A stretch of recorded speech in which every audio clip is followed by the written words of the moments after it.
তুই মেলা দিন এলো খিলাস না, খিদেও লাগছে। কবে খিলাছিল, আজকাল কিছু খিলা। একটা কাম কর, তাহলে যে মোটুর বাড়িতে যাই, মোটুর হাতে কেমন হবে বাজি ধরবো। তুই কি মোটু হতে পারবো? আর শরীর দেখছো, আমার নাম কি তেরা না? তেরা ঠিক আছে, কিন্তু মোটু আর পিছের নিচে যদি পড়স উঠে পারবো না। ওর সাথে পারবো না এটা আমি জানি, কিন্তু ওকে প্ল্যান করে তুই আমার সাইজটা বুঝতে কি কো। হ্যাঁ জানটুমা, হ্যাঁ আচ্ছা চল। আচ্ছা বাজি ধরবার চাই, তুই কি কর? বাজি ধরবি? পাঞ্জা আমি তো যে এই পায়ের উপরে খাড়া রাখি, এক পায়ের উপরে, মানে তাই কেনে ধরতাম টাকা। হ্যাঁ 1000 টাকা বাজি, যদি আমি হারি তাহলে তোকে 1000 টাকা দিব, আর যদি তুই আরস তুই আমাকে 1000 টাকা দিবি। রাজি? দাঁড়া, হিসাব করে দিস।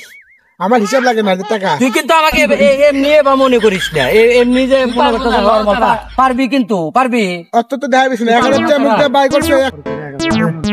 চল। পারবো না রে তারা। আবার জানি কান্দো না। হয়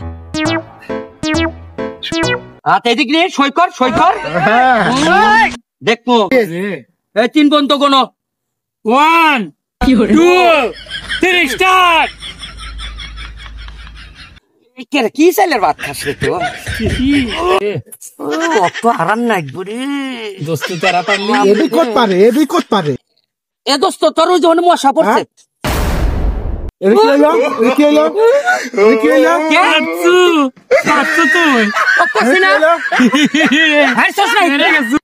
তো কি কই আনিছিলাম যে তোর গায়ে হাত দিয়ে হারবো না, মশা মেরে হারবো না। তোর আমি মশাটা মারিবার নছি। হ্যাঁ তোমার কাম হলো কি আমাকে খোয়ান না? তুমি তো আমাকে খোয়াবার পারছো, আমি তো তোমাকে খোয়াইছি। এটা কোনো কথা হলো? দর্শক আপনারা কোন কোনো কথা নাই। আবার মশা আমরা তো দিচ্ছি টাকা।